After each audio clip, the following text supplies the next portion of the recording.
The Early Years of the Green Bay Packers by Waylon Buck. Football has always been a part of Green Bay. Evidence of a town team can be recorded back to 1890. Many talented players came from these teams, but none more important than Earl Lambeau. Lambeau was a star athlete at Green Bay East High School and went on to play college ball. He played under coach Knute Rockne for 1 year in Notre Dame.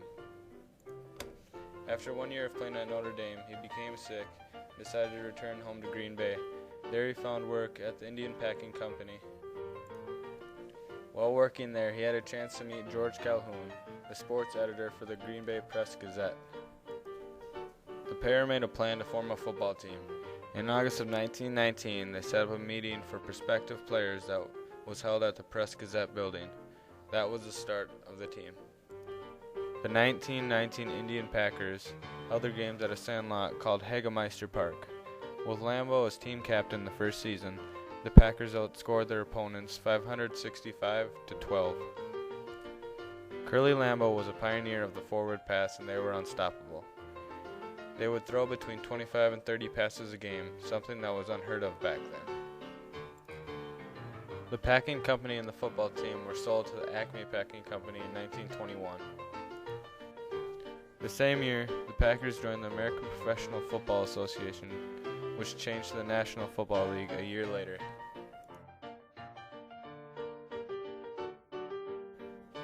Money was hard to come by for the Packers, and almost became bankrupt in 1922. If it wasn't for team president Andrew B. Turnbull, the team probably wouldn't exist today. He was also the publisher for the Green Bay Press-Gazette. They would sell shares of stock at $5 apiece. You can own part of the team, but they needed the community to support them. They still sell these today. The Packers now had City Stadium to play in, and it was designed only for football. It could hold more than 5,000 fans. The stands were wooden and creaky and kind of scary. Lambeau brought in many guys that are now in the Hall of Fame, like Cal Hubbard, Mike Machowski. The Packers won 3 consecutive NFL titles, and Lambeau strictly became a coach. Lambeau added even more star players like Clark Hinkle, quarterback Arnie Herber, and maybe the best of them all, Don Hutson, the wide receiver. Hudson and Herber were an amazing combination, and the Packers won 2 more titles. The Packers picked up Tony Canadeo and won another NFL title in 1944. Partway through the 1949 season, Lambeau resigned. He was a coach and player that won more than 200 games and 6 world championships. By the 1950s, City Stadium had expanded to a capacity of about 25,000. The 50s were the worst decade in Packers history. The Packers needed a new stadium, and in April of 1956, they would begin construction on it. It would be the first stadium in the country built solely for football. It was built in less than 9 months. In the new stadium, the Packers won their first game in a close one against the Bears, but would only win 2 more games that entire season. In 1959, things would change with the arrival of head coach Vince Lombardi. 46-year-old Vince Lombardi came from the New York Giants. When he came to the Packers, nobody knew who he was. From that day on, Green Bay football went straight up. He said one day to the team, "Gentlemen, we are going to relentlessly chase perfection, knowing full well we will not catch it, because nothing is perfect. But we are going to relentlessly chase it, because in the process we will catch excellence. I'm not remotely interested in just being good."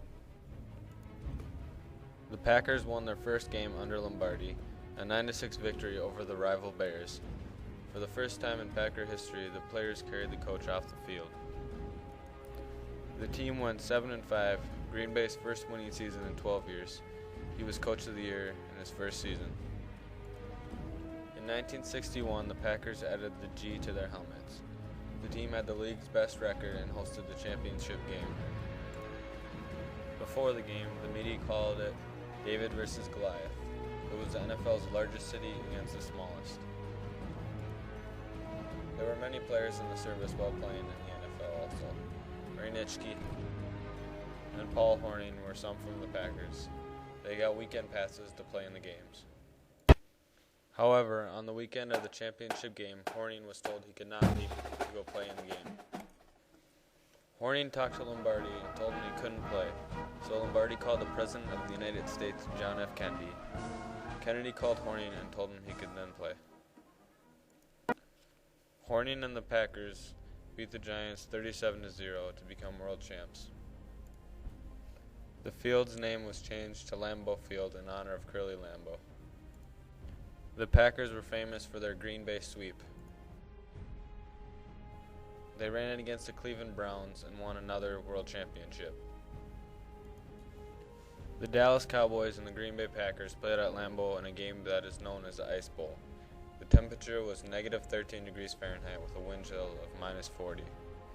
It was the coldest weather game in the history of the NFL. The steam from the fans was all over the place. There were men literally trying to survive during the game. The Cowboys went up by a score and the Packers had under 2 minutes to go and match that. They drove down to close to the goal line. They did not want a field goal to tie, so they did a quarterback sneak and Bart Starr snuck it in to win. This is the last game that Vince Lombardi would ever coach. Today, the Packers are atop the league with players like Aaron Rodgers, Greg Jennings, Clay Matthews, Charles Woodson, and many more.